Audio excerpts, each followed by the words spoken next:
conference. Would you please, though, welcome at this point Kevin Andrews.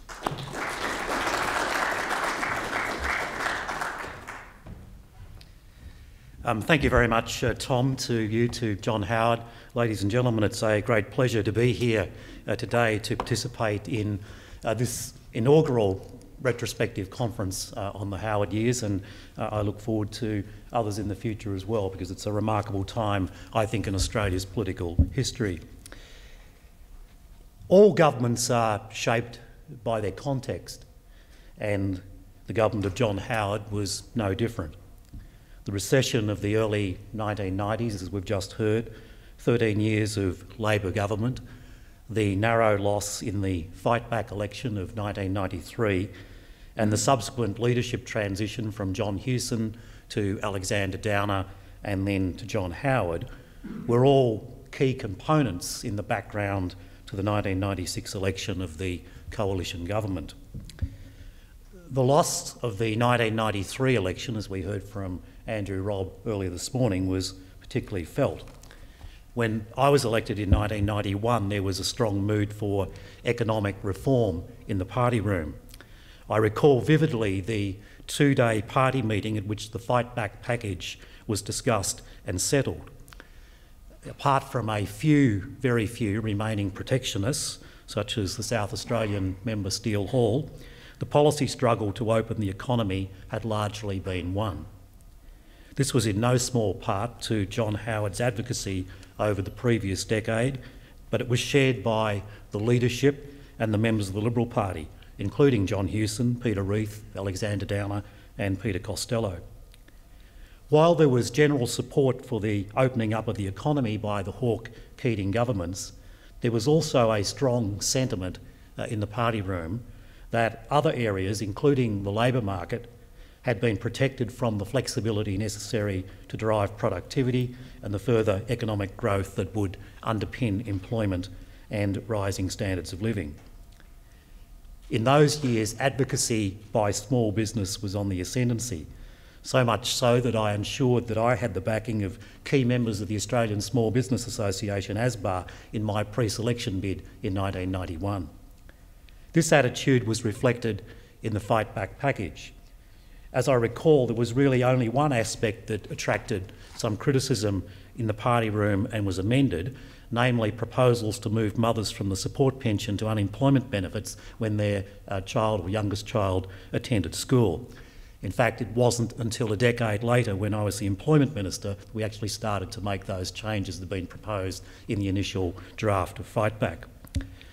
I must say that although I supported the Fightback proposals, I had a strange feeling about the package at the time. I was the rapporteur or the note-taker for the media, for the party room, for about a decade, and I recorded in my notes that the atmosphere was surreal, and I wondered if the prevailing optimism during the two-day party meeting about the package was overly sanguine. My reservations about Fightback were mollified by the reception that it received in the weeks and the months after its release.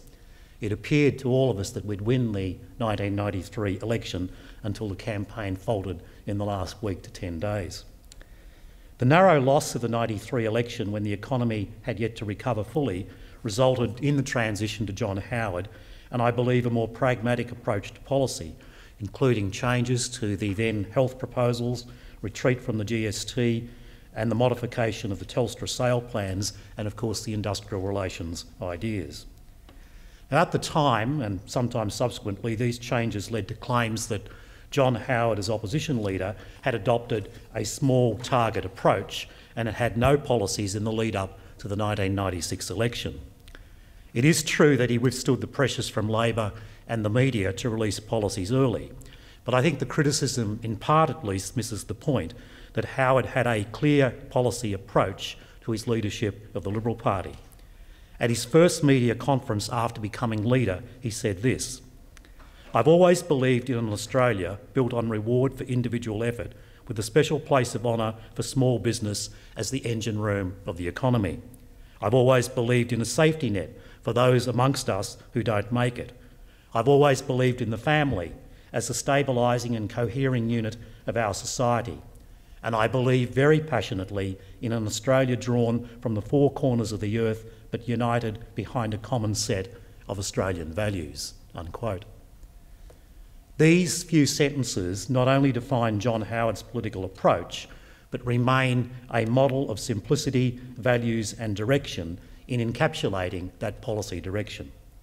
Howard's subsequent headland speeches, covering such topics as the role of government, a fair Australia and national identity, further outline the challenges facing Australia and his approach to them.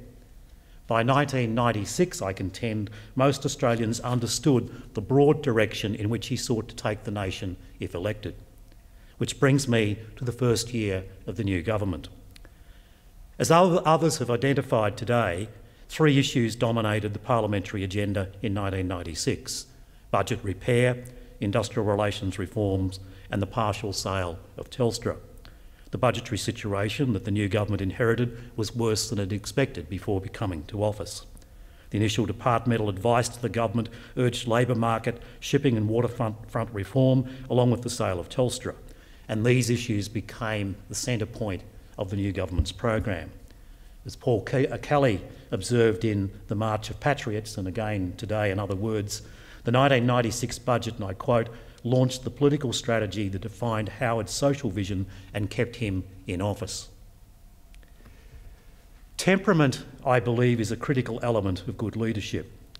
Although I didn't join the Cabinet until 2003, it was clear from the outset that the Prime Minister presided over an effective Cabinet. He built a spirit of collegiality, both in the Cabinet and in the party room, by balancing the ability to provide direction and the ability to listen carefully to his colleagues. Howard's colleagues, from senior Cabinet members to new backbenchers, were his political antennae. He may not have always agreed with every contribution. In fact, there was some awful contributions from time to time in the party room, but John sat there patiently listening to them all. But he was always listening, observing the trends, and mindful that it is often the small things that can derail a government. Successful governments need longevity, but longevity will only happen if the leaders are attuned to the winds of public concerns. My notes of the party room meetings are replete with two expressions. The first was that the Liberal Party, as we heard earlier, represented a broad church embracing both classic liberalism and conservatism. The Prime Minister's ability to balance the tensions along this political spectrum were a major factor in the government's success. He understood that, for example, liberal economic reform or an expanded immigration program could only be successful if the government acknowledged and appreciated the innate conservatism of the Australian people. The second constant was John Howard's regular warnings against hubris. I suspect it was a reminder to himself as much to all of us. But he was correct. When leaders and governments appear arrogant, deaf to community concerns and out of touch, the electorate will respond negatively. I think what happened in America in the past week is just the latest example of that. A critical element of listening involved a direct conversation with the Australian people, often via talkback radio. In a recent lecture on public leadership, I observed the following.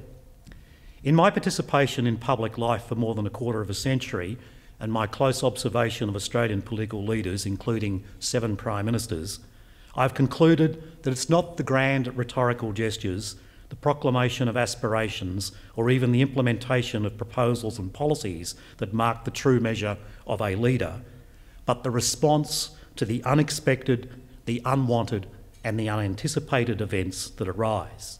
In other words, it is the management of crises, not the projection of aspirations, which is the true mark of leadership." Unquote. Nothing illustrated this point in 1996 more than the Port Arthur massacre, which elicited an immediate and strong response. While endeavouring to accommodate the need, for example, for farmers to have guns, the Prime Minister held his nerve on the central issue. There was also a clear direction about the government's objectives. The Prime Minister and the party knew that advancing legislation, even in the face of an intransigent Senate, underscores the importance attached to the measures and the willingness of the government to fight for them. This has become more apparent in subsequent years on issues like industrial relations reform. Now, this is not to say that there weren't mistakes during the first year of government. As others have said, the ministerial code was narrowly drawn. The image of a Prime Minister wearing a bulletproof vest at a rally at Sale in Victoria was regrettable. And I differ slightly to Paul Kelly on this in terms of the turnover of departmental secretaries. I wonder, though, whether that turnover, when it occurred at the time, actually led to a lot of the leaks prior to the first budget of the new government. And the division of core and non-core promises created a weapon with which the government was attacked for many years into the future. 1996 was a busy year in the Parliament. The government introduced 201 bills, 156 in the House of Representatives and 45 in the Senate. Of them, 84 passed in 1996, 77 the following year and 3 in 1998. And amongst those that come to mind for me, of many that were important that haven't been mentioned before, was the family tax measures, which Gary Johns mentioned, but also the new schools policy, which was effectively undoing the Labor Party's no new schools policy, which had existed prior to the Howard government. Personally, 1996 was a busy year. I chaired the House Legal and Constitutional Affairs Committee and commenced an inquiry into a matter that in part motivated my desire to be a parliamentarian, namely the breakdown of marriage and relationships. In 1995, the Northern Territory Assembly narrowly passed a law allowing euthanasia, which came into operation in July 1996. A number of my colleagues were unhappy with this development, and I agreed to raise it in the party room. The rest is history. The campaign to override the Northern Territory revisions, in fact, dominated my life for the next year. Let me conclude then these brief and necessarily incomplete observations. The first year of a new administration involves considerable transition from opposition to government. If successful, it can establish a pattern of competence that engenders trust in the government. The events of 1996 and their contribution to the longevity of the Howard government will of course repay ongoing examination, as will the ability of that government to overcome legislative obstacles it faced. In particular, in terms of future study, it's the character of a government and the character of leadership which I think is important. In her masterful portrait of the great American president Abraham Lincoln, Dorothy Kearns Goodwin describes in the title of her book, A Team of Rivals, about how Abraham Lincoln managed to unite ambitious rivals together into a united government for the good of the American people. I don't want to necessarily draw an exact analogy between Abraham Lincoln and John Howard in this context, but it was that ability to draw a team of ambitious members of the cabinet and others in the government together towards a common cause. That aspect of government goes beyond any particular programs or any legislation, and I think a better understanding of that, particularly in the light of what's happened since the Howard government, would actually be a great aid to better governance in Australia. Thank you.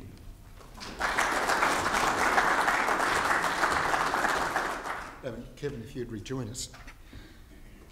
As you come down, let me ask you, the Liberal Party's managed to produce mavericks over the years, people like Harry Turner, John Jess, Don Chipp.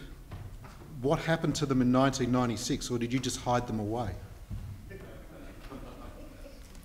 Well, if you look at the whole era, we had some, whether you use the expression mavericks is another question, but we had independents. There was Bob Catter, old Bob Catter. There was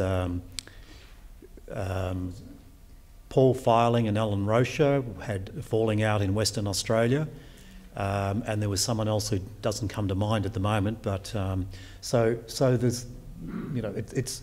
I suppose when you look back 20 years into the past, you forget the tensions and the real challenges from day to day and week to week and month to month when you're actually there with those matters. But there were those who, for whatever reason, good or bad, had fallen out with the party, or the party had fallen out with them in some instances. Your questions, please.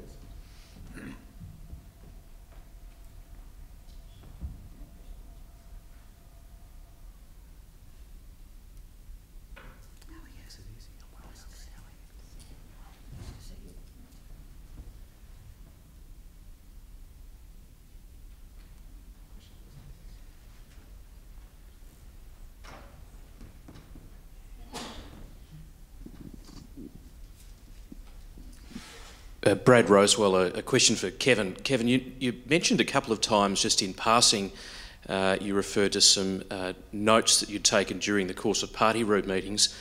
Just how detailed are these notes and what do you intend on doing with them? They are quite detailed. I can go back and tell you for the 10 years that I was the note taker of the party room, what everybody said, at least in a shortened, paraphrased version of their contributions. It would probably make an interesting book one day, but I think it's a little premature at the moment.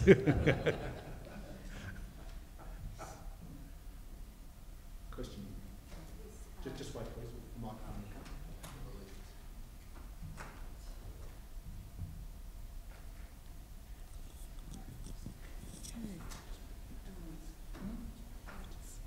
Okay, thanks. Both were interesting presentations. I'm Marion Sims, an academic currently on secondment at the Australian Research Council. But I just wanted to ask Senator, sorry, I still call you Senator Reid because you were my senator for some years, decades, but just wondering about numbers of women and the observation you made. And I wanted to follow up on your very intriguing comment about needs to be addressed or discussed. But I was just wondering if you wouldn't mind responding to one of the kind of, I guess, classic discussions around women in politics, which is it a supply problem or is it a demand problem? Is it a case that women aren't coming forward at this point as they had in the earlier period for the 96 election, or is it a case that the selection processes are somehow whether inadvertently or in other ways, militating against successful pre-selections? Bit of both perhaps, but certainly in 1996 we had to win seats. There were a lot of seats not seen as likely to be won, and men tend not to stand for seats if they don't think they're going to win them, whereas women will put their hands up. Women will, no, I know Gary Nant, I know. But I think back to 1975, Shirley Walters in Tasmania, they needed however many number of candidates they needed, and they were a bit short, so Shirley says, count me in, I'll be right, I'll put my name on the paper, and she got elected and became, I think, the lead senator from Tasmania eventually. Women will put their hands up to do the job that has to be done. I mean, I stood in Bonython once because Bob Menzies asked me to, no, I think he told me to, and delivered a lecture about you have to have I said, you're not going to win Bonython. He said, you need a candidate in every House of Representatives seat to maximise your Senate vote, so you never leave a seat uncontested. So off I went to Bonython. That was an experience. Women will put their hands up to contest when it is needed. And in an occasion like this, 75, 96, when there is a significant swing, you will get a lot of women elected. Now, what that tells me is that there's still something not quite right with the process of selecting candidates and getting the right people in to make sure that we have more women. There aren't sufficient women there at present, and it's something that we really do need to address, because unless you've got a good balance, you haven't got good debate in the party room, and you won't really, in the longer term, have success. So there's work to be done, Marion. Thank you. That's one last question.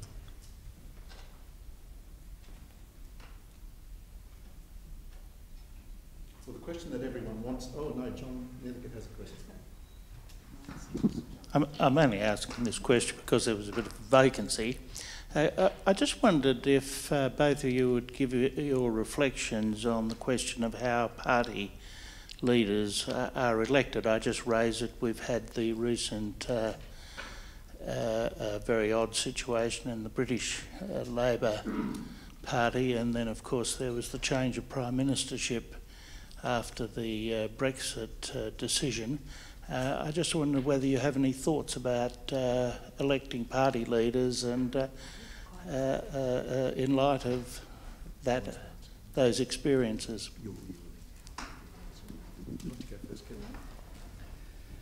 I support the current system in the Liberal Party, John. Ultimately, it's the parliamentary party which is the party which is in government or in opposition. A leader has to have the confidence of those men and women that he or she works with on a day-to-day basis at the parliamentary level. And I think I can see the argument for giving, for example, all members of the political party a say in who the leader is, but I think that becomes a burdensome process. Having said that, I also am of the view, and I was of the view when Labor was in government, that once a leader is elected, that he or she, that the Australian people have a view, it's not a constitutional view obviously, or that they chose who the Prime Minister is in particular, and they want to have the decision whether to get rid of that Prime Minister or not. I think it's different in opposition when you're working through the process of what the party looks like and who the leader is to go into government, but I've always been of the view, and I was even when Kevin Rudd was first Prime Minister, that it was wrong to replace him. Not that that mattered to us in the Liberal Party, but that's been my view over time. I agree with that. I think my view is that it's got to be done by somebody. Now, you can change it as much as you like, but I think for the parliamentary party to elect the leader is a quite clean and neat way of doing it. To have a plebiscite of the whole party on leadership is quite cumbersome, although I certainly like the concept of plebiscite for choosing candidates. I think there's some merit in that, but I see them as quite different things, and I would keep the leadership vote rules as they are at the present time. Would you please thank Margaret?